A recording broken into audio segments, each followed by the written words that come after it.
Welcome everybody to Let's Play El Shaddai. I have with me today two very special guests, a Zombiebeard Hello. and a Spooky. Hi. Today we are going to start a three-part, abridged run of Extra Mode, the hardest difficulty of the game. There's enough of a difference between Extra Mode and the remaining modes to warrant its own playthrough, and I wanted some company with me, so you get these two. So pro gamers only. Yep. Sorry, you're stuck with me. Alright. So, chapter select. There's absolutely no point in starting the journey begins, so we're not going to do it. We're going to jump straight into chapter 1. But I And wanted exposition. Yep. We're going to be going with the classic costume for this first stage. So there's really three main differences between Extra Mode and the other three difficulty modes. The first is the enemy health, in that all the enemies have the same amount of health that they do in Easy Mode. So the fights are meant to be very fast, and at least killing the enemies themselves is meant to be rather easy, although dealing with them can be rather hard. Oh boy, I like these little guys. I love how they fly up after they die. You know why they're flying up, right? It's because when you kill them, you're actually not killing them, you're sending them to heaven. So you're taking them out of limbo and sending them up to heaven. And right here's our second big difference. You saw the one hit sent me right down to 0 health. And this Extra Mode works off of a 2-hit system. If you have more than 0 health and you get hit, you get set to 0 health. And then when you're at 0 health and you get hit, you have to do a recovery. So that's the big combat challenge in Extra Mode, is dealing with either not getting hit or effectively blocking enemies. Yeah, it looks like you're a little bit low on health there right here.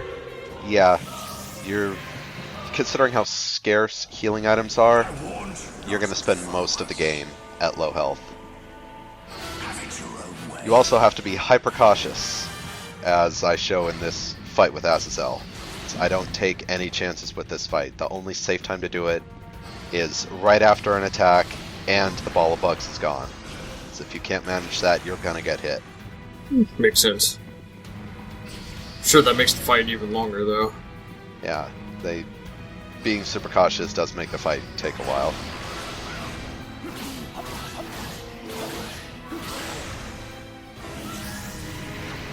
Now I understand the two of you have some sort of experience with this game. Well, I know I At least- do. Yes, I totally have plenty of experience that only Wikipedia can provide. Alright, one of you has played it then. Yes. You know, I really regret that I didn't get to finish it. It's a really beautiful game. There's a lot of interesting details, like with the Noctos, that it's kind of unspoken as far as backstory, but it almost kind of felt like everybody and everything had a backstory. Yeah. You know, and you can sympathize with all sides, which is a really cool twist on that. Yeah, all joking aside, actually, just what I read up, this seems like a really, really awesome, well-done game. Definitely is. Alright, so now after that fight, we get spat out next to the first Freeman. So ordinarily in the game, the Freeman will give you the Freeman's notes, little bits of exposition. But since we have all of them, the Freeman now give us healing. So, the Freemen are the only source of health on here, on Extra Mode? No, you can still pick up health from destructible objects. And in fact, I'm going to pick up a few from breaking these clay idols. Got it. But they give you 3 small hearts, which each of them is worth 1 health tick. That doesn't actually mean anything in here, because, you know, any more than 0 is effectively the same amount, but whatever. Yeah.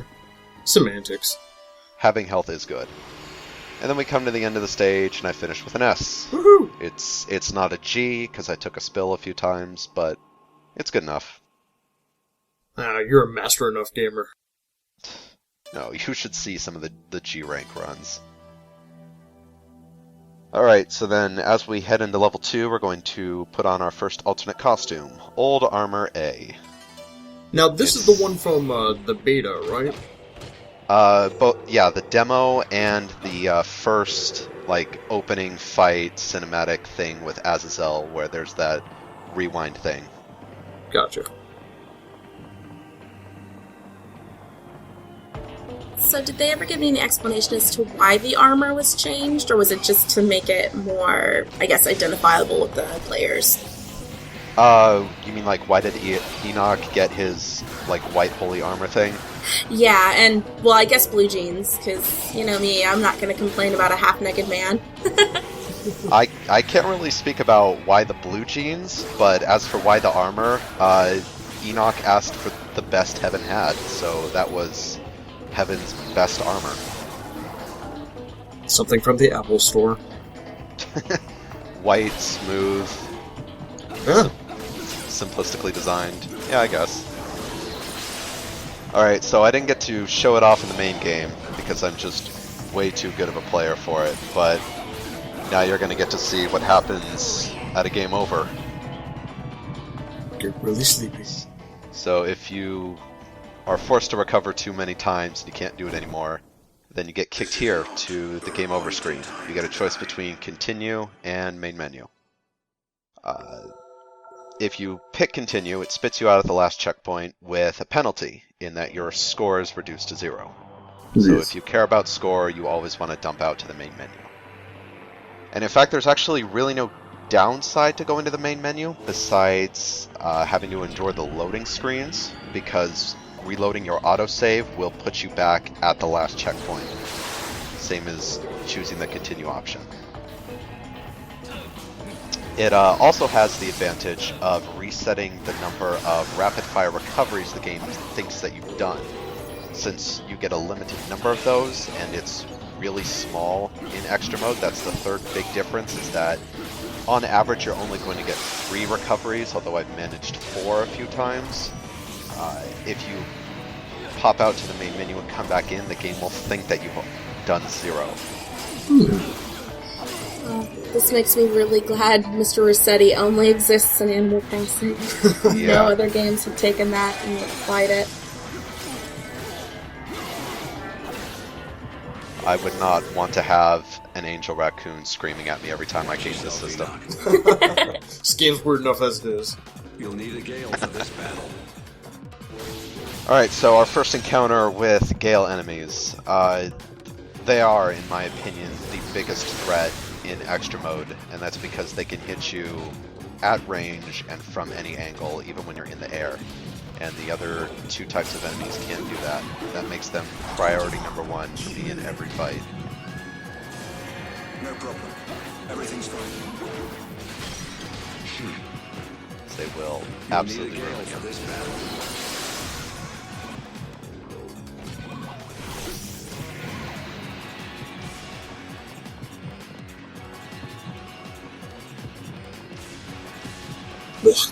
I love the way the sergeants scuttle about. I don't know, man. It's kind of creepy. Crab people, crab people.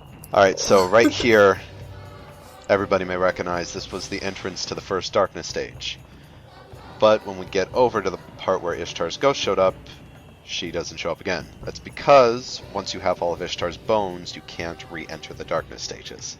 Like, at all, ever. You have to create an entirely new profile in order to do it, because the status of having that is saved to that profile. And there's no, like, way to create a completely new game. That's ridiculous, man. Yes, it's not that great of a loss, since, at least not to me, because I don't find those stages too fun, and you can't really get any points out of them or anything, but I don't know, I guess some people might like them. Yeah, I guess.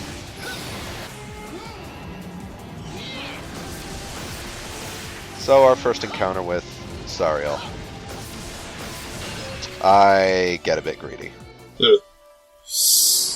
Also, I really like how in the old armor, Enoch's jeans have been replaced with a loincloth.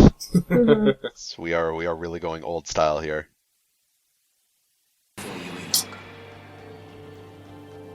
I don't know, I think it's kind of a neat attention to detail, really. Yeah.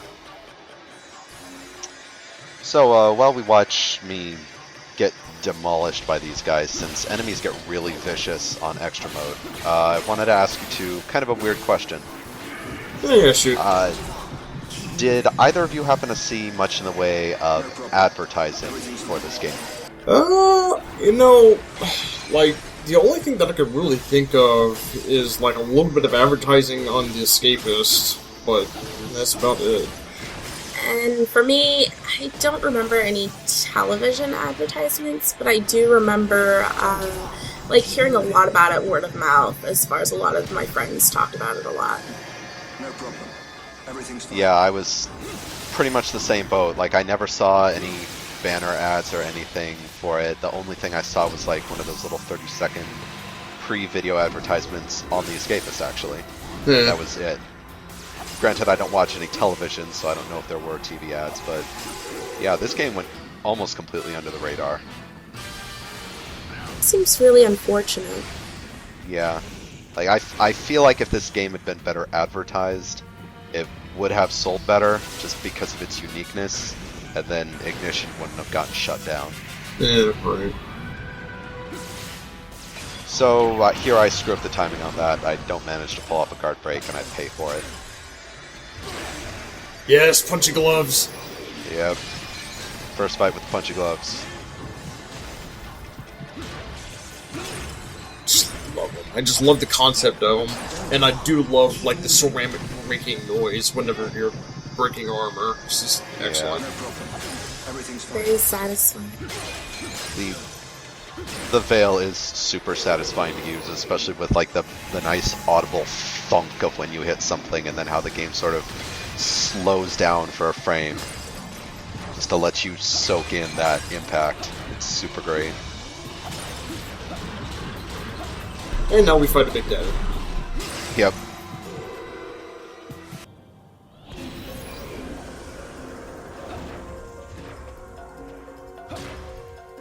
So, Spooky, you did play this game. How far did you get into it? Let's see. I had to play it where my roommate was at, so I never got to play it from the beginning. I'm trying to remember what specific part I was at. I think she was about a good 75% of the way through the game. So by the time I picked up the controller, the difficulty was, it already ramped up. Good and high. Yeah. So unfortunately, I didn't get to play a lot of it because I just couldn't. I guess the difficulty curve just kind of caught me off guard. If I would have started from the beginning, I probably would have done a lot better with it. Yeah. What did you think of the combat, like, while you were playing it? It took a bit for me to get used to it. The controls were a little bit weird for me personally, but the more I played around with it, the better it had gotten. I guess a part of me was expecting, like, Devil May Cry controls, but, once I got that kind of preconceived notion out of my mind that, hey, that isn't how this game is going to be controlled, it got a lot better. Did you find the combat, like, super repetitive at all? Because that's, like, the one big complaint I've seen in the thread. Not really, but then again, I don't know, I kind of tune out a lot of repetitive fights, so I just kind of tune it out, and I'm just like, okay, cool, now that I'm past that, I can get more of the story. Yeah. Alright, pig fight. Piggies! Alright, so the start of this fight is another example. There was one in that previous fight, but the blocking in this game can be really inconsistent. Like, right here when the pigs get up, I'm going to guard and my guard's going to shatter, but on practice runs of it, I was able to guard my way through it every time. It's just really weird. And then right here, I want to give, like, an extra special thanks to Black Wombat in the thread for telling me how to deal with this attack. Wow. Don't stand in the center and don't move. Who would have thunk it? Well, wombats are the natural enemy of pigs, so. We'll know. Better than the D I had previously. Nothing wrong with being a little clumsy. It's endearing.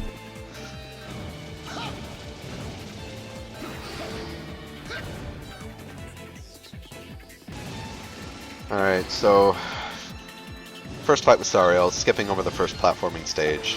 I had a weird glitch on my practice run where the music didn't start, but didn't happen in the good run. And then right here I said in the main playthrough that there was a really easy way to solve this maze, and it's straight up, don't move. Just strike the switch twice and you get right through it. And your reward is enough for them? Yep. Your reward is progress. And then the first fight with Ezekiel, arguably for me the easiest of the Watchers to deal with. Just her attacks are slow and well telegraphed. Oh, it kinda does help that you have the Gale too. Yeah, even though that's the weapon she's strong against. It's pretty nice to keep a good range on her. So the real fight with Sariel.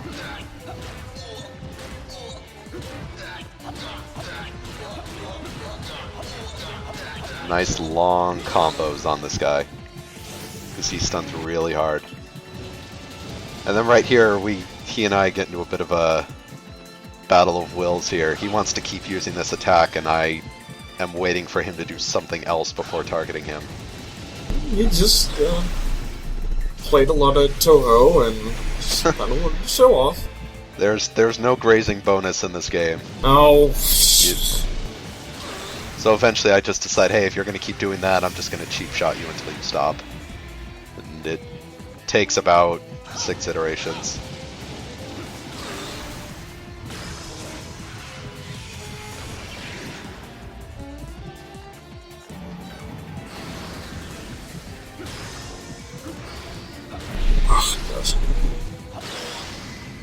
The lucky guard there at the end saves me. Very, very nice.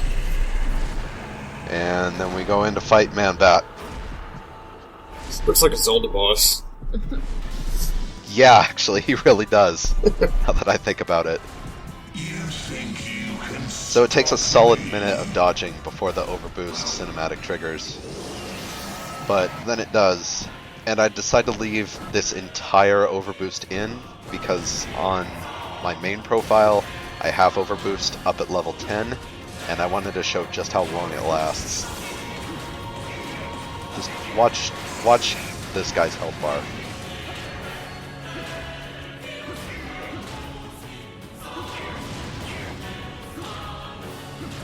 Holy crap. Yep, it just keeps going and going.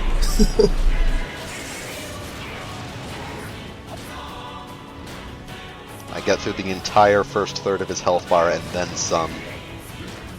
I just wish that it let me take chunks off the second one, but nope, you gotta wait for that cinematic. I do like the effects of this arena. I like the effects of most of this game. Like, yeah. I'm definitely gonna have to try and find it somewhere. Yeah, go get it on Xbox Live. They're selling it for dirt cheap. It's like less than $5. It seems I have underestimated impossible. So then we pop right to the end. This fight was another thing about inconsistent guarding, with some of his attacks breaking my guard and some of them not, and dealing with obnoxious things like the Ring of Fire clipping me ever so slightly. But I was determined to not game over on this guy, and it took quite a few tries.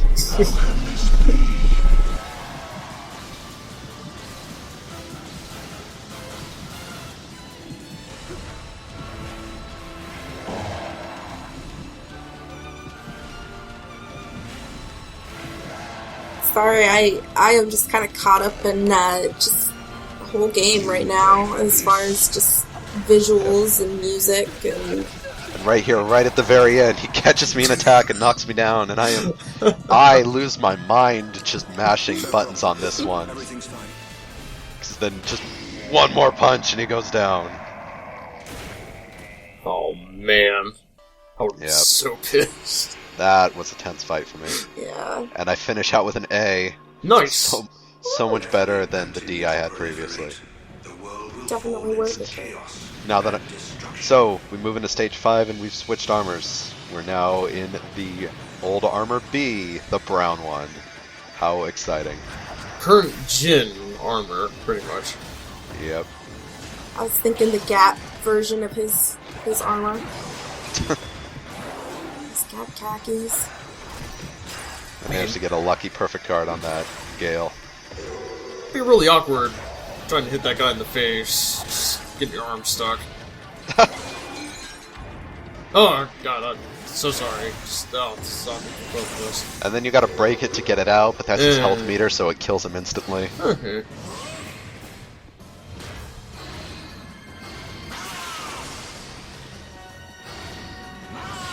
Alright, so the second fight with Ezekiel was certainly a thing. Whew, yeah. Thanks for that. It's right here. So I screw up the dodge and she breaks my weapon, but it doesn't end the fight. And I don't want to just throw the fight, so I gotta do this thing barehanded. And you do piddly damage with your fists. That's pretty brazen to go after somebody like this barehanded, though. Yeah, it was about a 10-minute fight. Just fighting cautiously and doing tiny bits of damage. Must have been nerve-wracking. Just. Yep. Oh. But then, see, I'm back here at full health. There's a really weird thing about what triggers the ends of these fights. If you perform a recovery on these fights, it doesn't trigger the end. So, like, I got hit again and had to recover, but that didn't end it. Nice.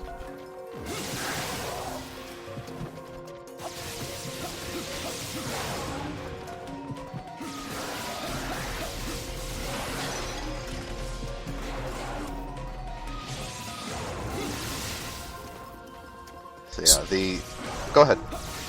So is there any, like, special bonus for, like, beating all these levels on, like, G ranks all the way through?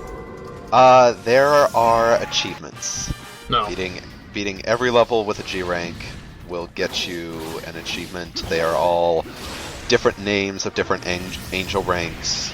I believe the one for G ranking all of extra mode is Seraphim. And the nice thing about it, though, is that the achievements, they go...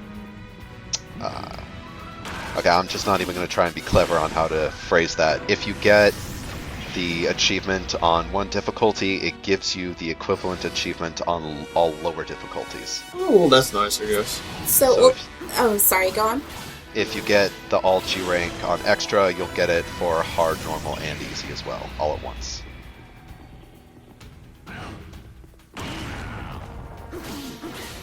So it's just, I'm guessing it's just better to go ahead, and if you're brave enough to start it at that high difficulty, then... Yeah, just get good enough at the combat system to be able to perfect guard reliably, and then just don't even bother trying to G-rank anything else. Alright, now here's a rather weird quirk of the game over system, where if you are in the platforming segment and you would have to perform a recovery, you just get kicked right to the game over screen. You don't even get a chance to recover at all. Killed by a fireball. A fireball and a spike. And then the Nephilim fight. By the way, don't get hit by its songs. Yeah. So the Gale absolutely demolishes this guy, just being able to hit him at range constantly. He's doing a pretty wicked laser light show going on there. Yep. Then again, Fire Nephilim sounds like a really, horrible industrial goth band, so I guess it kind of fits. Yep. We smash him down, and I walk out of it with an A. Alright! Way better, as I've said every time before, way better than the D I had previously. I'm doing way better now that I'm trying to look good for an audience. Yeah, right. It's no G, but... It's no G rank. I'm not nearly good enough to manage that. So, thank you, both of you, for joining me on this one. Oh, you're welcome. Thank you very much for having us. Yes, thank you. It was a pleasure. Yeah. Alright, so thank all of you for watching. Next time, we will move through the next 5 stages.